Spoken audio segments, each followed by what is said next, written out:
I just want to say one more thing about food. So I talked a little bit about diet, and unfortunately, I think in the English language, we use the word diet to mean two different things. I mean, it can mean just what you're eating, or it can be something you go on in order to reach some kind of a target weight, and then you go off of it.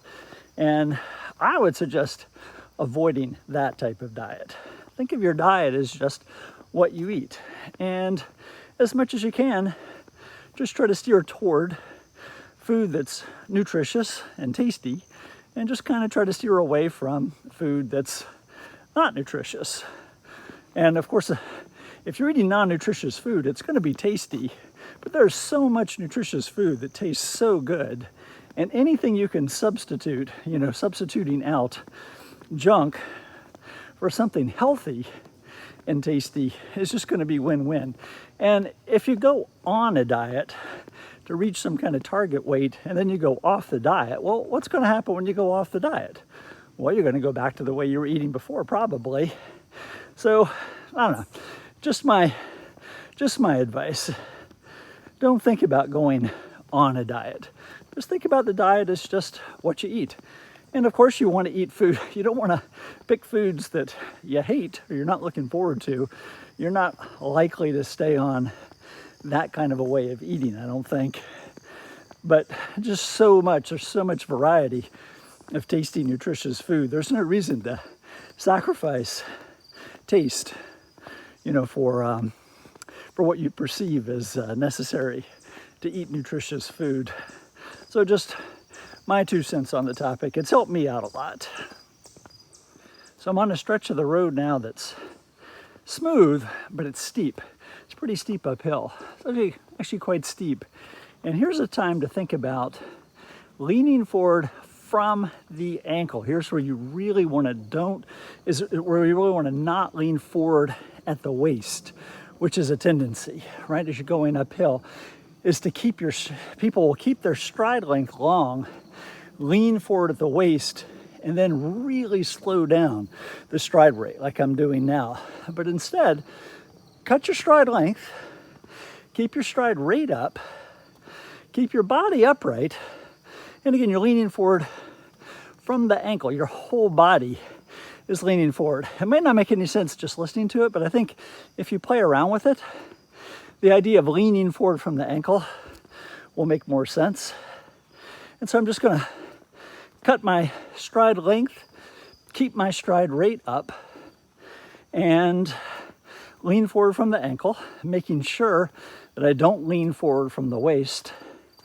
And I can keep my speed up pretty good, up even a steep hill.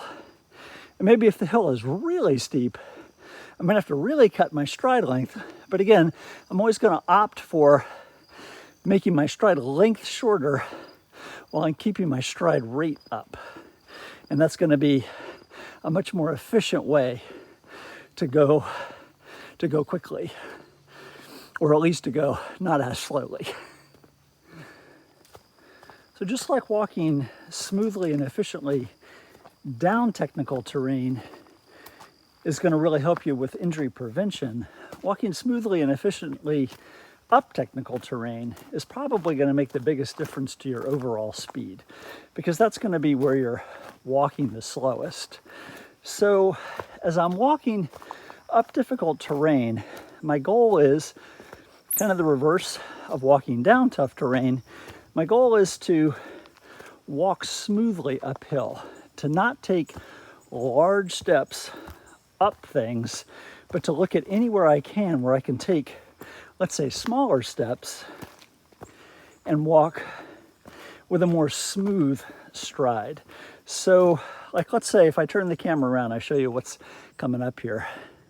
So let's say coming up on this part of the trail, if I just kind of stick to the middle of the trail, I'm going to go walk, walk, walk, and I'm going to step up this. I don't know if you can tell, this is a big step, right? Up that big step, which is no big deal individually. But if I come back down, if I do that, let's say 1,000 times, that's going to really start to put wear on my body, and it's overall going to slow me down. So if I just take a little bit shorter stride, let's say I go over here, I just walk there, I really haven't taken any large uphill steps at all. Or right here, right, instead of taking the biggest step, right, I can chop that. I can take 2 half steps. Or here, right, I'm taking 2 half steps rather than 1 full step. And it just makes all the difference. So when I look at this terrain up here, I mean, it just looks like kind of a jumble of rocks. But if I'm taking shorter steps where I need to, not stepping up on anything that requires, so let's say from here, if I go from here to here, I know you can't really tell that this is a big step, but this is a fairly big step. So instead of doing that, I can go this half step, another half step, and then up. And rather than stepping on this log, which is going to take me up when I don't need to go up, I can step over the log, so that right there is a smaller step. Instead of going from here to this rock, which is kind of the obvious thing to do, I can go beside the rock, which is a smaller step. And so I'm taking steps that are a little bit smaller. I'm keeping my stride rate up. I totally avoided that big rock because there's no reason to step on that rock. It is kind of the obvious thing to step on when you're looking ahead, but it's just going to lead to me walking more slowly. Or even just like a little rock like this, right? That would be the obvious place to step, but why step on it? It's going to take my whole body weight up higher than it needs to be. So I'm just going to step over that. I'm going to step around this.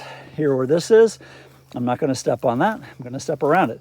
It also helps with trail maintenance too, because if everybody's stepping on all those things that are designed to divert water, then you're more likely to undermine those things and cause the trail to flood more easily.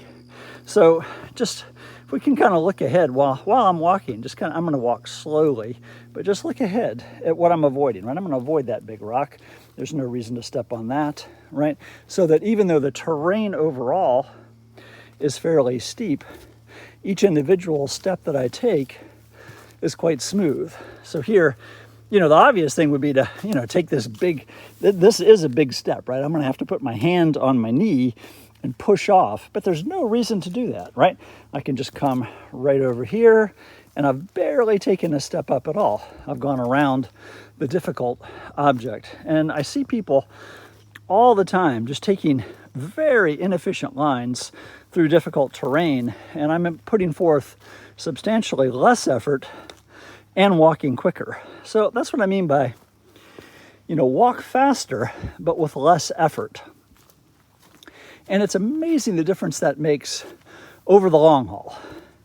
If I was only going out for, half an hour or an hour, probably wouldn't really make much difference. But, if I'm going out for, 10 miles, 15 miles, here's another one here, right? There's no reason for me to step onto this. I can step from here and then just step over that. I stopped before I stepped onto it. But also, if I'm keeping my forward momentum up, then that even lessens the feeling that I'm stepping up. I'm really having to use a lot less muscles. Then you get a nice break here. Boom, perfectly smooth trail. I can keep my stride rate almost the same. So it's like there's not that much difference when you're walking in this way. There's not that much difference between, smooth downhill, tough downhill, smooth uphill, tough uphill. In both cases, I'm keeping my stride rate up, and I'm keeping that kind of forward lean, or at least I'm not leaning back, or I don't have weight into my heels. So, here's another, if I put the camera down a little bit, you could see that this is a pretty big step here on the left. If I go over toward the right, I've got almost no uphill step at all. Keep my forward momentum up. And again, it's not that much different in feel to walking on level ground that's rocky. One thing you can do is, pick a tough stretch of trail. Time yourself going up it, time yourself going down it. And if those two times are roughly the same, you could probably be pretty sure that you're walking fairly efficiently uphill, right? If the uphill time is a lot slower, you probably need to really work on walking efficiently uphill. or even if the downhill time is slower, then you probably want to work on that as well. But if you could see me from third person, you'd see that as I'm walking up this, I'm really not going up and down very much. I mean, of course, I'm going smoothly up because I'm walking up. But if I do, let's say I am in a situation where I do have to take a big step up. One thing that I can do, like let's say there was no way around this rock. I have to step onto this rock, but then going beyond that rock, it's lower. So when I take this step, keep my leg bent. Keep this left leg bent as I step through, and then I haven't lifted my entire body weight up, and that's obviously going to be a much more efficient way to walk. So when you can apply some of these tips to your walking, I think you'll find that walking just gets a lot more fun. It's just fun to feel yourself moving smoothly and efficiently over rough terrain. Like I picked this spot of terrain. This is kind of a hard section technically, and I don't know if you could tell, but I mean, I'm really keeping a pretty even stride rate, and really be able to move over the terrain without any giant ups and downs by using a lot of those techniques. And because I'm talking, I'm getting a little bit more out of breath than I otherwise would, but you could just really move with great economy over terrain, and it really does feel good to move like this.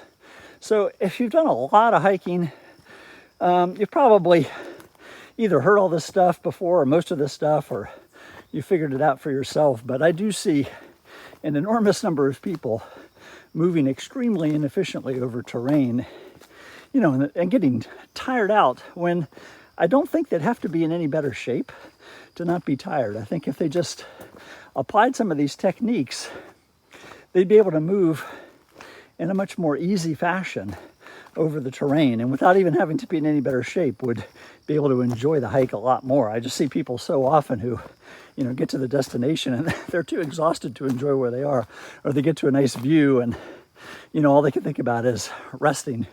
And so I hope that's been helpful to you, or at least parts of it have been helpful to you.